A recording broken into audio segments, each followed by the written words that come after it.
Hello, I'm Dave Blume, and this program is Your Spiritual Journey. And today we have two guests who are going to help us along on our spiritual journey in terms of we're going to talk about what is spirituality and then what is spiritual direction, two related things. So my guests today are Geordie Campbell and Andree Grafstein. Geordie, why don't we let you begin, and let's talk about what is spirituality? How does one talk about that? Well, let me first say I'm delighted to be here. Thank you for coming. The Spiritual Life Center is dear to my heart, so I'm glad to be here on behalf of that affection. I am affiliated with the Spiritual Life Center through the Spiritual Direction internship that I took, but my primary vocation is as a pastor. I'm pastor at West Hartford at First Church of Christ Congregational, and was at Granby at the time that I was at the Spiritual Life Center. Having said that, now I get to your question. What is spirituality? What is spirituality?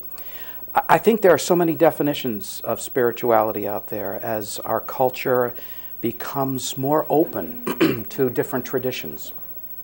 My definition is that spirituality is a curiosity of and openness to the universe story. The universe story being the great mystery of creation out of the heart of God, and the magnificence and benevolence of life as it unfolds. And spirituality is an openness to all of that. That crosses different denominations, different faith traditions, but is all centered on the living experience of God. Now, as I said, there are lots of definitions, so Andree might have a different one, and other folks I know at the Spiritual Life Center have different ones. Okay. Andree, you want to add anything to that? A little bit, Dave. Please. You know, in terms of spirituality, often I think not only what Geordie is describing, but I also think about people's ability to notice those little glimmers and moments of the sacred, the experience of God, bubble up in their ordinary life. It isn't just when they're in church. No. It's when they're sleeping at night or when they're in their doing something in ordinary life. In their walk with the dog, in their catching snowflakes, in anything that begins to raise for people an awareness and a noticing that there is more than just me. And in spirituality, I think what we try to do is help people tend to that noticing. Okay. Geordie, I'm going to come back to you, and could you help us differentiate then between spirituality and religion? People talk about different religions, but how do those two? Where is the intersect between them? Well, there is an intersection, but there's also a difference. Spirituality is that attentiveness to the presence of God, to the presence of the sacred, to the mystery of the universe story. And all of those are very real contact experiences that people have with the sacred and with God. Religion is a more structured reality.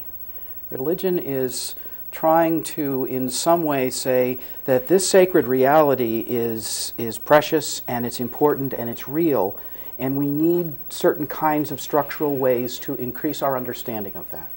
And so over time, different religions have grown up, and then within different religions, different denominations, as there have been divergences and differences in how those kind of structures work. I am an absolute believer that people can experience the sacred without the institutions of religion.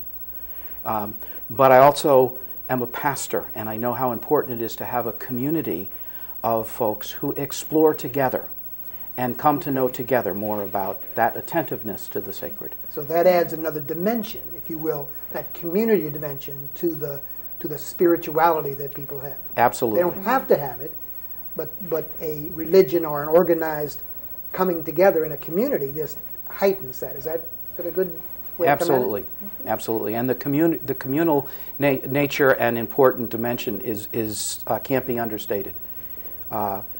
Most of us all of us need community.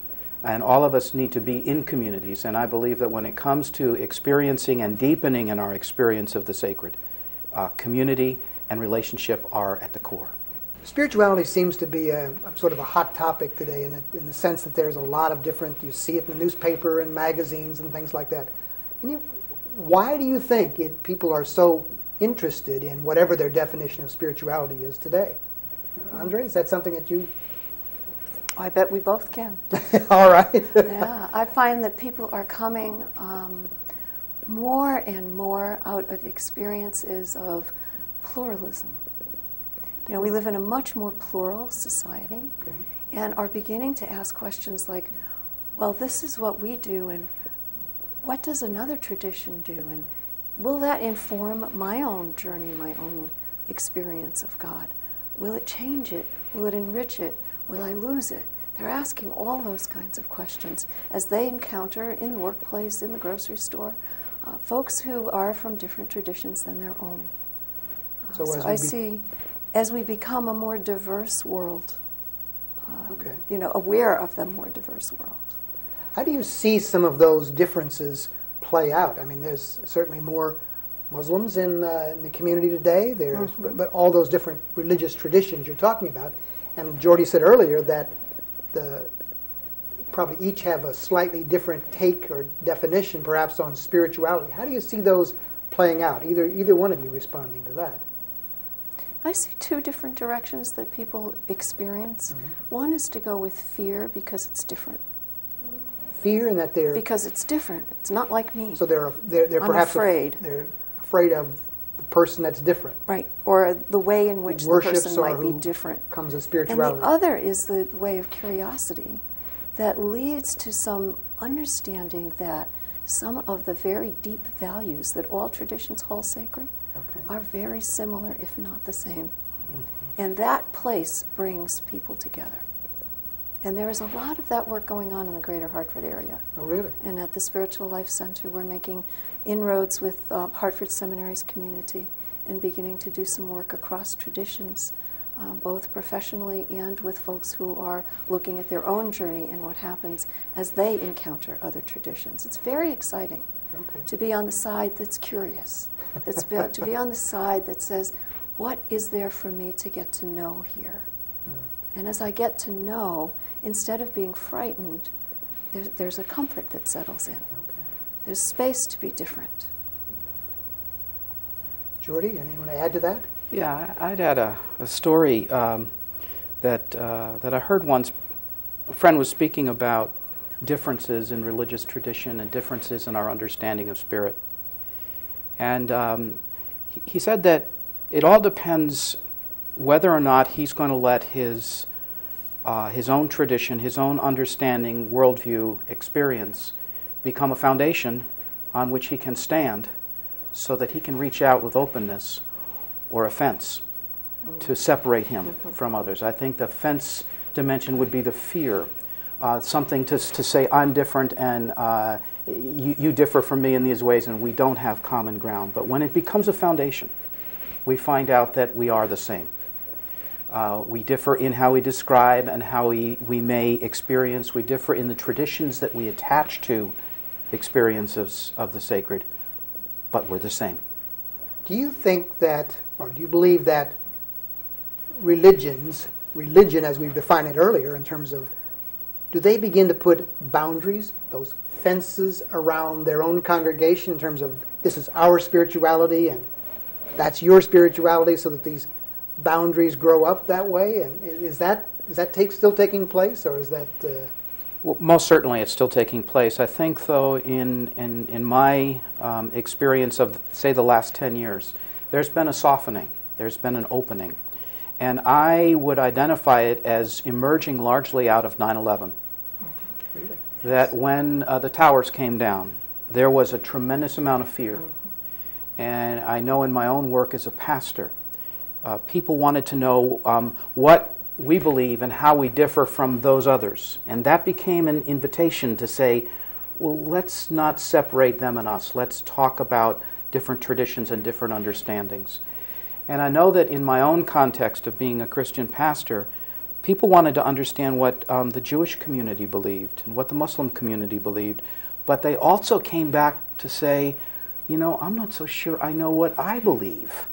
And the minute that someone says that, the door really opens wide, because now it's a learning moment. It's an open moment to re-identify, to question, and to expand an understanding. So I think that sometimes there's treasure in darkness, and I think that one of the treasures that came out of 9/11 was this new spirit of openness. Now, it still does exist that walls are built and barriers are set up by different groups. To some extent, that's a part of history, and we always want to improve and move beyond. But it's still present, there's no question. I think there's more and more conversation happening across traditions that's intentional and wanted. I'm running across more and more Christian churches that are inviting Jews and Muslims to come in to the community and spend the evening and talk about what the traditions are, and talk about what the deep values are, and talk about what prayer is like, what ritual is like, and how they might name in the different traditions the encounter with God. And it's so healthy. Is that also so taking place healthy. even within the Christian community, the various denominations, the Methodists and the I'm Congregationalists more and aware Catholics? of it through across traditions between Christians and Jews and Muslims, especially here in the Greater Hartford area. Okay. I know that's something that Hartford Seminary has been sort of leading Yeah. the way on, and I'm happy to hear the Spiritual Life Center is doing similar kind of work. Yes. We'll come back and we'll talk about that in a few minutes. Dave, if I might, I'd like just to add a word about this openness as it continues to emerge. I have a very strong sense from my pastoral conversations that the current crisis in the economy is pushing people to a much deeper place in terms of understanding what their life is about. What does life mean? What are my values? How do I live them out? Is it all based in a capitalist market, or is Particularly if I don't have any money, right? Yeah, well, I don't have as much money. to some extent, we found out that we may have worshipped investments and economies more than we knew, because we're so threatened when they crumble. Right. But I think that this opening is between denominations. It's across lines of different faiths, but it's also in our culture. It pervades in every way as the basis for a value system is questioned. So I think we have another open moment, if we can, another treasure in the darkness.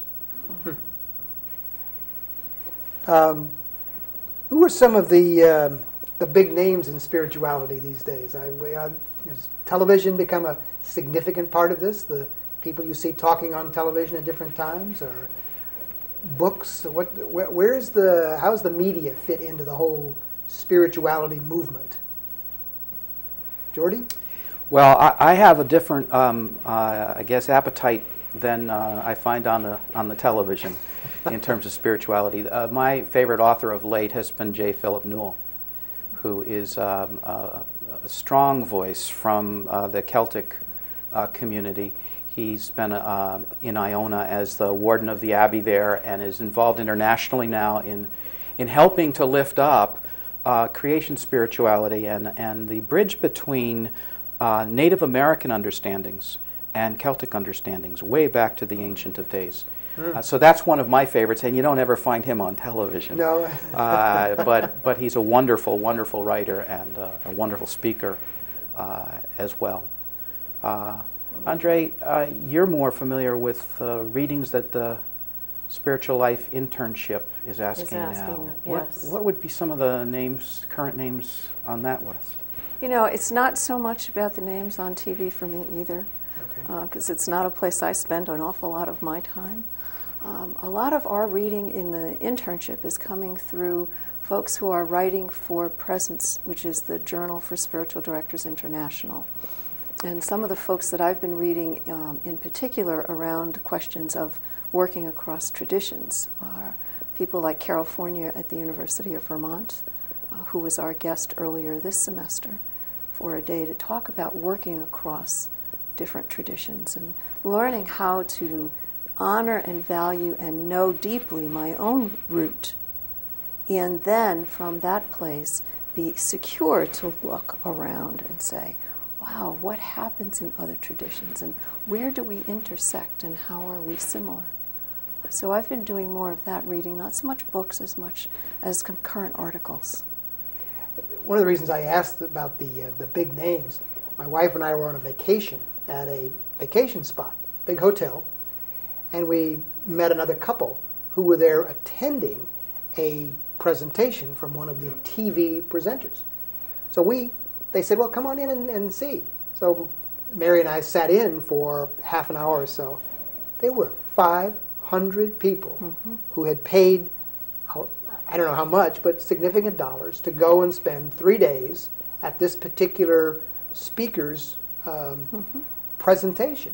So clearly there's a lot of people, while it may not be the two of you or others, there's clearly a lot of people who are reached by these kind of presenters and speakers. And I know that the evangelical movement, for example, has really used the television a great deal, to grow and to reach a lot of people who perhaps hadn't been reached before in other ways. That's why I asked the question. Well, I think that the number of people that do watch the televisions and are drawn by that is just an indicator for the hunger that is out there. And there's an authentic hunger in the human heart to understand more. Now, the television evangelists present very differently than the Spiritual Life Center, for sure. And there's an understanding with those on the televangelist circuit that they are actually offering a particular religious perspective. Now we get back to the difference between religion and spirituality. But nonetheless, I think it identifies the hunger, and that's what interests me the most. Could it perhaps even be a step along the way, that if television, you can look at it in your own home, you don't have to step out, and maybe after they discover this hunger and lead and then follow it, perhaps that would lead them to a place like the Spiritual Life Center for a deeper, more personal, more interactive kind of thing where they're actually speaking to someone, as opposed to just listening on television, which is a one-way kind of way. How does spirituality at work come into play? I mean, I hear again that term, spirituality at work. That how do people find spirituality in their workplaces? And again, Geordie, I'll let you start with that one. Well, spirituality has to do with how we live out our core beliefs, our understandings of our life in relationship to God, and the workplaces where most of us spend the majority of our time, or at least a large slice of it. So there is an intersection there. I had a very fascinating experience when I was working on my doctorate, and the course assignment was to shadow 6 of my parishioners for an entire workday, and then to write a reflection paper, just a 1 or 2 page reflection for them on how I saw their faith informing the decisions that they made in the midst of the workplace. And it was such a rich experience for me. I got to see on the inside what folks do, but it was also a rich experience for them because they got to hear back from me. We both, on both sides of that conversation, had a little bit of trepidation, but it was so rich. And I got to shadow a veterinary doctor and the COO of an insurance company and the owner of a manufacturing firm and a teacher. And it was just so clear to me that to try to separate work and spirituality, it can't happen. Spirituality has to do with worldview and with the values that guide us. So it was how they live out, and it's the putting the words you hear into real action. Yes. Okay. Yeah. Andree, anything you want to add to that I topic? think people notice that in the workplace. We've recently, in my husband's practice of law, we've recently had some changeover in staff. And in conversations with folks in interviews, you get all kinds of feedback about where they are currently, what their current employment benefit package looks like, for example. How is medical insurance honored or not honored? And when they say things like, well, what's offered here? Which is a fair question. They say, well, you don't get that somewhere else. And they ask, why do you do that? Well, I think medical insurance is a moral issue. it's an ethical issue as well. But how does that get implemented as an employer who owns a business? I think spirituality and work are deeply Those are connected. those ethical decisions that Yes. are made, they seem to be routine business decisions, Right. but they have the ethics and spirituality wrapped up as a Right, part and of it. people notice where that's happening and where it doesn't happen. Okay. You know, as I interviewed folks, I heard about places where that was well taken care of, and other places where it didn't matter. You know, it was too expensive, they're not doing it. It's hard. Yeah. Well, it's hard to, It's hard sort of all take the way around. spirituality, this sort of multi-definitional thing, but it works in so many ways. Another example that certainly I've heard of is Alcoholics Anonymous, with the spirituality is a part of that. Do you hear and see from people do they become more spiritual as they become part of going to AA, or do they have to be? Is that part of what happens in AA? Some do. Some become more spiritual in the sense that they become more attentive to that part of themselves, that deeper dimension of themselves. Some folks find the AA community to become their primary community, and that really becomes, if you will, their church or their synagogue. Okay. It becomes their primary reference group. And within that, then there becomes tremendous growth that happens. And others do become involved in a religious tradition because of their struggle with addiction, and what they discovered in one of the 12-step processes or 12-step programs was how much they needed their own community and wanted that for family. So yes. So what I'm hearing you say back as we were talking about the spirituality and religion, it's that community aspect, whether it be the community of the people at the AA or the community of people in a formalized religion. That adds a base, if you will, a place where you can talk out and share out this spirituality with others of hopefully similar beliefs or similar directions. Okay. All right. It also, David, it offers a place to process the inner stuff. My experience of folks in recovery is they come to the truth. And they come to the truth about their choices, and that truth becomes the place from which they make the next good choice. So it has that communal dimension, but it also changes what values they make their choices from. It helps ground that for them. Okay. And then that becomes a basis for how they operate, not only around their addiction, but in their families, in their larger communities, at work. It's a grounding thing. It changes who they are.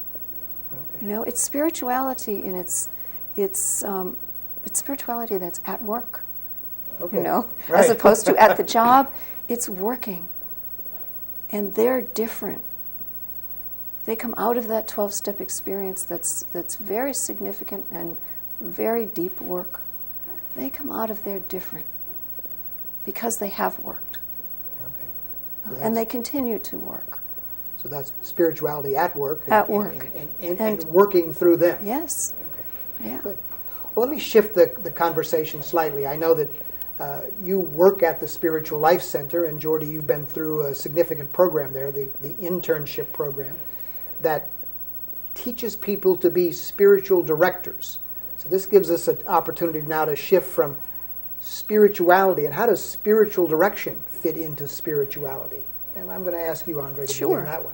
Sure. I have the delight of coordinating the internship at the Spiritual Life Center, and of doing work with folks who come for spiritual direction, and doing work with people who are already trained directors for their supervision. So I get to see the practice from 3 different sides, which is really exciting. Okay. I love what I do. Tell me more about this internship program.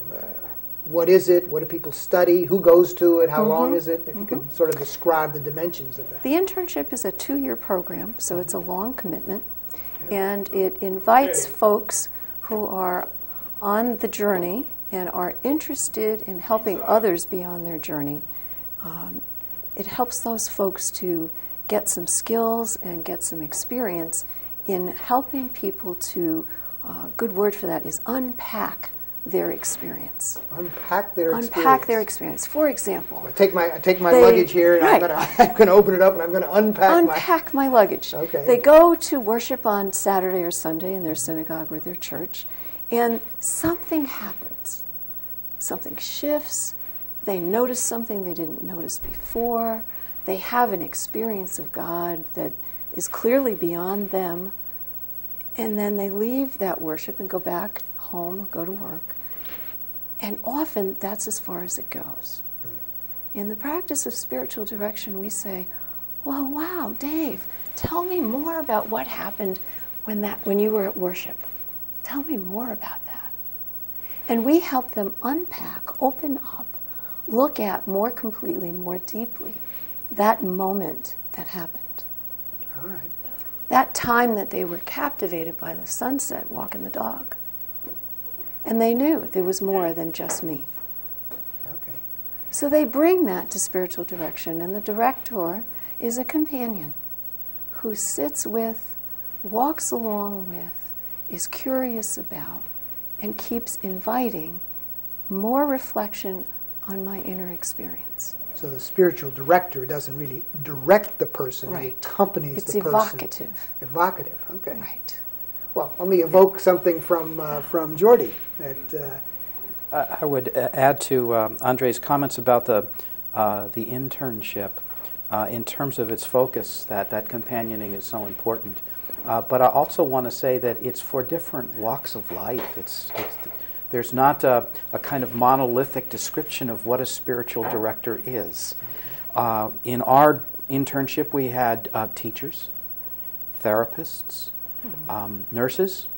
We had a postman, pastors, men and women, from across a wonderful spectrum of tradition, from United Church of Christ to Roman Catholic to Presbyterian to United Methodist. In a sense, the spectrum, the gamut of different faith traditions were present. And that's just so rich because it's not just a single kind of person or a single tradition, but an openness together to acknowledge this mystery we call God. And then learning to tend that and learning to be accountable to our own experiences of that with another person. oh, that's, when you were describing earlier in terms of the sharing of things, it sounds like it's really a very wonderful sharing experience if you get to cross those various religions.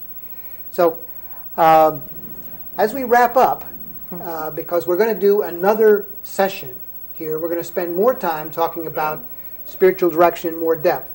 But I do want to take the opportunity to thank both of you for sharing today in terms of helping us understand some of these very vague terms of spirituality and religion and then spiritual direction, because they can mean so many different things to different people, and being able to help us put our arms around it and be able to at least have an understanding of its definition.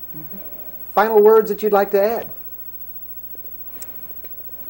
It's a privilege to have been a part of the Spiritual Life Center for the dozen years I've been a part and continue to be a part of it, and I consider it a blessing to be here today. And Andree, you might want to give the telephone number and the web address for the Spiritual Life Center. We would love to have folks contact us. The web address is www.spiritlifectr.org, and the phone number is 860-243-2374. Thank you very much, and thank you for joining us today. We appreciate it, and we look forward to seeing you in next month's taping.